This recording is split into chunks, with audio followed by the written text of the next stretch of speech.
Morning friends, welcome to Swastik classes. आज है 8 अक्टूबर और आज हम लोग 8 अक्टूबर से रिलेटेड जितने भी इम्पोर्टेंट करंट अफेयर बनते हैं उन्हें कवर करेंगे। और फ्रेंड्स, अगर आप लोग को आज के करंट अफेयर का फ्री पीडीएफ चाहिए तो आप लोग हमारे टेलीग्राम चैनल स्वास्तिक क्लासेस से डाउनलोड कर सकते हैं, जिसका लिंक नीचे डिस्क्रिप्शन बॉक्स में दिया गया है। तो आइए फ्रेंड्स, स्टार्ट करते हैं आज का पहला क्वेश्चन। आज का पहला क्वेश्चन है, साहित्य क्या 2021 का नोबेल पुरस्कार किसे मिला है? तो ये मिला है अब्दुल रज्जाक गुरनाजी को, जिनका इमेज आप लोग यहाँ पर देख पा रहे हैं। तो इसका राइट आंसर ऑप्शन नंबर 1 होगा। बात करते हैं इस क्वेश्चन के कुछ इंपॉर्टेंट पॉइंट्स के बारे में। तो सबसे इम्पॉर्टेंट बात यह है कि साहित्य का नोबेल पुरस्कार 2021 में जांजीबार में पैदा हुए और इंग्लैंड में सक्रिय अब्दुल रज्जाक गुरनाह को उपनिवेशवाद के प्रभावों और संस्कृतियों और महाद्वीपों के बीच की खाड़ी में शरणार्थी के भाग्य के लिए उनकी अडिग और करुणामय पैठ के लिए प्रदान किया गया। और साहित्य में नोबेल पुरस्कार जो है वो स्वीडिश अकादमी स्टॉकहोम स्वीडन द्वारा प्रदान किया जाता है। साहित्य में नोबेल पुरस्कार किसके द्वारा प्रदान किया जाता है? स्वीडिश अकादमी स्टॉकहोम द्वारा प्रदान किया जाता है। और बात करते हैं नोबेल पुरस्कार के बारे में। तो ये पुरस्कार नोबेल फाउंडेशन द्वारा स्वीडन के वैज्ञानिक अल्फ्रेड नोबेल की याद में वर्ष 1901 में शुरू किया गया। यह शांति, साहित्य, भौतिकी, रसायन, चिकित्सा विज्ञान और अर्थशास्त्र के रूप में विश्व का सर्वोच्च पुरस्कार है।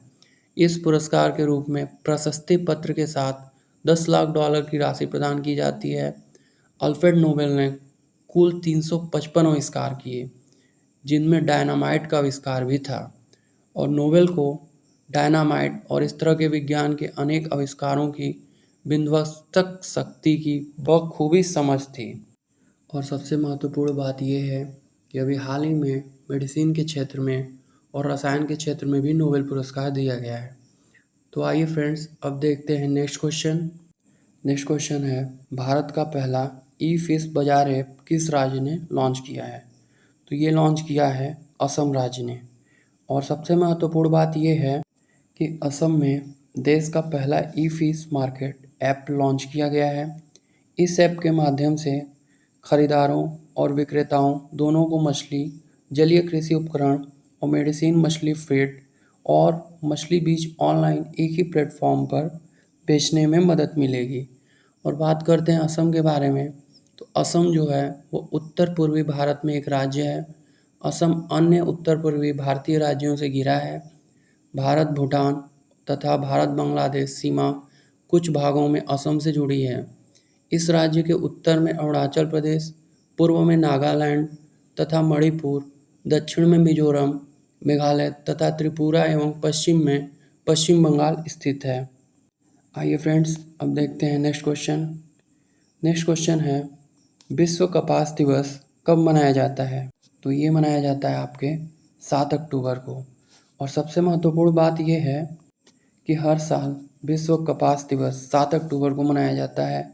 इस दिवस को संयुक्त राष्ट्र विश्व खाद्य संगठन, संयुक्त राष्ट्र व्यापार और विकास सम्मेलन, अंतर्राष्ट्रीय व्यापार केंद्र तथा अंतर्राष्ट्रीय कपास सलाहकार समिति द्वारा मनाया जाता है। विश्व कपास दिवस का आयोजन पहली बार वर्ष 2019 में किया गया था। विश्व कपास दिवस का आयोजन पहली बार कब किया गया था? वर्ष 2019 में किया गया था। आइए फ्रेंड्स, अब देखते हैं नेक्स्ट क्वेश्चन। नेक्स्ट क्वेश्चन है, जिम कॉर्बेट पार्क का नाम बदलकर निम्न में से क्या कर दिया गया है? तो जिम कॉर्बेट पार्क का नाम बदलकर अब रामगंगा नेशनल पार्क कर दिया गया है।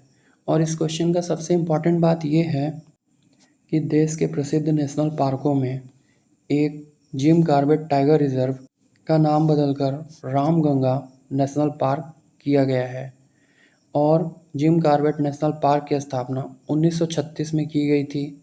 उस वक्त इसका नाम हेली नेशनल पार्क रखा गया था। तो जिम कॉर्बेट राष्ट्रीय उद्यान भारत का सबसे पुराना राष्ट्रीय पार्क है। सबसे कौन सा पुराना पार्क है? सबसे पुराना पार्क जिम राष्ट्रीय कॉर्बेट है। तो इस क्वेश्चन का राइट आंसर ऑप्शन नंबर 2 होगा। आइए फ्रेंड्स, अब देखते हैं नेक्स्ट क्वेश्चन। नेक्स्ट क्वेश्चन है, प्रधानमंत्री नरेंद्र मोदी ने हाल ही में किस राज्य में स्वामित्व योजना के तहत 3000 गाँवों के 1,71,000 लाभार्थियों को ई संपत्ति कार्ड वितरित किए हैं? तो इसका राइट आंसर ऑप्शन नंबर 3 होगा। तो आइए फ्रेंड्स, इस क्वेश्चन के बारे में कुछ इंपॉर्टेंट पॉइंट्स देखते हैं। इम्पॉर्टेंट पॉइंट ये है कि प्रधानमंत्री नरेंद्र मोदी ने हाल ही में मध्य प्रदेश में स्वामित्व योजना का शुभारंभ किया। इस योजना का लक्ष्य देश की गाँवों में लोगों को उनकी आवासीय ज़मीन का मालिकाना हक देना है। केंद्र सरकार का दावा है कि यह योजना ग्रामीणों को आत्मनिर्भर बनाने की दिशा में मदद करेगी। और बात करते हैं मध्य प्रदेश के बारे में। मध्य प्रदेश जो है वो भारत का एक राज्य है। इसकी राजधानी भोपाल है। मध्य प्रदेश 1 नवंबर 2000 तक क्षेत्रफल के आधार पर भारत का सबसे बड़ा राज्य था। मध्य प्रदेश की सीमाएं 5 राज्यों की सीमाओं से मिलती हैं। इसके उत्तर में उत्तर प्रदेश, पूर्व में छत्तीसगढ़, दक्षिण में महाराष्ट्र और पश्चिम में गुजरात तथा उत्तर पश्चिम में राजस्थान है। और बात करते हैं मध्य प्रदेश के मुख्यमंत्री के बारे में, तो वो हैं शिवराज सिंह चौहान। और मध्य प्रदेश के राज्यपाल हैं श्री मंगू भाई छगन भाई पटेल। तो ये तो थे आज के कुछ महत्वपूर्ण करंट अफेयर। कल फिर हम लोग आएंगे एक नए टॉपिक के साथ। तो आज के लिए फ्रेंड्स, धन्यवाद।